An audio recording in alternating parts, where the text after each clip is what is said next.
Hay, panoorin natin si Bimax at ang kanyang kaibigan na si Borloloy na laging naglolokohan at minsan nag-aaway pero magkaibigan pa din. Oh, hay! Nilagnat sa'yo! Mainit man sa akin, maglambing ko. May lagnat yung cook mo eh. Hindi magsilbi. Malamig nga. Sa akin dong, mango flavor.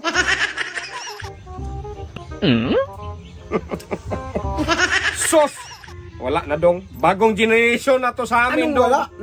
Ito ang gamit kapag pansit ang kakainin dong. Paggamitan ng ng kahoy. Paggatong man yan. Wala ka talaga, matanda ka kasi. Ito na ang gamitin. Pag kami pansit. Palibhasa ka yan eh. Pansit ang kinakain. 1652 ka na tao eh. 1652? Ito mga millennials yan. Millennial. Mga social yan dong. Mga social. Nasa mga hotel, restaurant. Mga ganyan dong ang gamit. Ganyan mo gamit. Noodles ang ano ma. Turuan kita kung paano magkain ha. Ganyan mo yan. Ipatong mo niya. Bago sila magsubo. Mas maganda. Ay, wala. Hindi man. Luma na yan. Hindi man ipatong. Sa lulo mo pa yung tinidong. Anong kalulo? Yan ang chopstick. Pang social man. Sige, chopstick. Ito ang gagamitin kapag... Chopstick, magkasabi mo eh. Yan ang gagamitin. Hindi mo social. Porque yung chopstick ako, pinalakihan mo agad. Chopstick ang sabi mo eh. Magsilbi, paano mag-chopstick yan? Panggatong naman yan. Sabi mo chopstick. Yan ang chopstick. Chopstick gusto mo? Ganyan yan dong. Ganyan. Oo, ganyan ang chopstick dong. Meron ba naman akong chopstick? Ayan. Sabi mo chopstick, ganyan pagkain. Ganyan. Hindi mo silbi yan. Ano hindi mo silbi? Dong, dapat kasi mag-intindi ka sa akin. Ganyan lang ganyan. Maglaki ka kaagad eh. Mag-intindi. Bahala ko mag-intindi. Sabi mo chopstick. Ang gagamitin. Nagamit na ako ng tinidor. Chopstick gusto mo?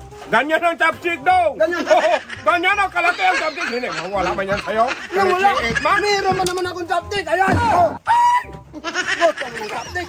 Sa bilyaran man yan! Anong kabilyaran? Sabi mo chopstick. Yan. Dong, may blow-blow pa dong oh. Paano mag chopstick yan? Pang bilyar ba yan? Hindi yan ang bilyar. Kaya ba? Chopstick yan. Coca-Cola. Coca-Cola dilaw man. Ito yung tunay na Coca-Cola, Hoy! Kulay itim. Itiman? Coca-Cola. Pangit na malas yan dong kay itim. Ano malas? Dong kay dilaw-dilaw dong. Anong malas? Uy, makadaganyan-ganyan. Hindi yan malas. Matamis yan. Bagong variety ito dong. Anong bagong variety? Bagong recipe nila dong. Anong bagong recipe? May dilaw-dilaw. Mango flavor nga eh. Mango flavor? Mayroon na Coca-Cola mango flavor. Wala naman. Bagong nga nilang recipe. Paano magkano? Sa'yo Wala mag-itiman. nga Coca-Cola na kulay itim. Oh, hay! Nilagnat sa'yo oh. Mainit man sa akin, maglambing ko. May lagnat yung cook mo eh. Hindi magsilbi. Malamig nga. Sa akin dong, mango flavor. Mango flavor. Coca-Cola. Wala nga talagang Coca-Cola mango flavor. Ito yung tunay na Coca-Cola, kulay itim. Yan. Yun nga. Kulay dilaw man sa'yo. Yun nga. Wait, bago nga ang variety. Bagong variety. Ano? Yan Wala nga oh. Coca-Cola. Tikman mo. Tikman ko. Sa akin na to. Hanggang dito na lang po ang bidyong ito. Sana po ay nagustuhan nyo ang kakulaitan nila Bimax at Borloloy. Sana po ay tangkilikin natin sila mag-like, mag-share at mag-subscribe. Maraming salamat po.